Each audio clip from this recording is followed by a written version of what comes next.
নোয়া সাদাওকি মোহনবাগান সুপার জায়েন্টের এই মরশুমের জানুয়ারি ট্রান্সফার উইন্ডোতে নতুন বিদেশি খেলোয়াড় কি হতে চলেছে নাকি খবরটি ফেক, সেসব খবর বলবো। কিন্তু যে খবরটি দিয়ে আজকে ভিডিও শুরু করব সেটি হচ্ছে জামশেদপুর এফসির কোচ স্কট কুপারকে নিয়ে।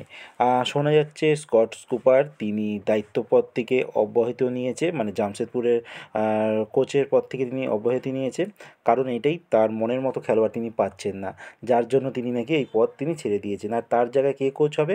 সম্ভবত খালিদ জামিল তার জায়গায় কোচ হতে চলেছেন। এরপর যে খবরটি বলবো সেটি হচ্ছে নিকোলা স্টোজানোভিক, যিনি মোহামেডান স্পোর্টিংয়ের একটা সময় খেলেছেন। আর এই প্লেয়ারটিকে এই জানুয়ারি ট্রান্সফার উইন্ডোতে গোকুলাম কেরালা তারা কিন্তু সাইন করে নিয়েছে। আর তিনি 30টি ম্যাচে 5খানা গোলও করেছেন। তো এরপরে যে খবরটি তোমাদের বলবো ভারতীয় ন্যাশনাল টিমের কথা, মানে ফুটবল ন্যাশনাল টিমের কথা। তারা এএফসি এশিয়ান কাপের যে স্কোয়াড ঘোষণা করে দিচ্ছে coach.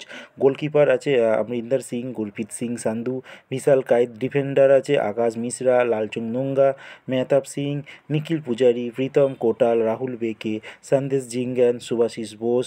Midfielder Anirudh Thapa, Brandon Fernandes, Deepak Tangri, Lalengmawia Ralte, Liston Colaco, Naorem Mahesh Singh, Sahal Abdul Samad, Suresh Singh, Wangjam আছে, উদান্তা সিং। আর ফরওয়ার্ডে আছে ঈশান্ত পান্ডিতা, ছাংতে আছে, মনবীর সিং, রাহুল মানে কেপি রাহুল আছে, সুনীল ছেত্রী, আর আছে বিক্রম প্রতাপ সিং।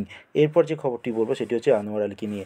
আনোয়ার আলী 3 তারিখ, মানে জানুয়ারি মাসের 3 তারিখ থেকে মোহনবাগান টিমের সঙ্গে কিন্তু প্র্যাকটিস করতে শুরু করছে। আর প্র্যাকটিস শুরু করা মানেই তিনি এই নয় যে তিনি খেলবেন। বলে রাখি, এটা জাস্ট রিহাব। কোনো কিন্তু তিনি এই বছরে কিন্তু আর ম্যাচ তেমন খেলতে পারবে না, এটাই ধরে নেওয়া হচ্ছে। লাস্ট খবরটি বলবো নোয়া সাদওকে নিয়ে।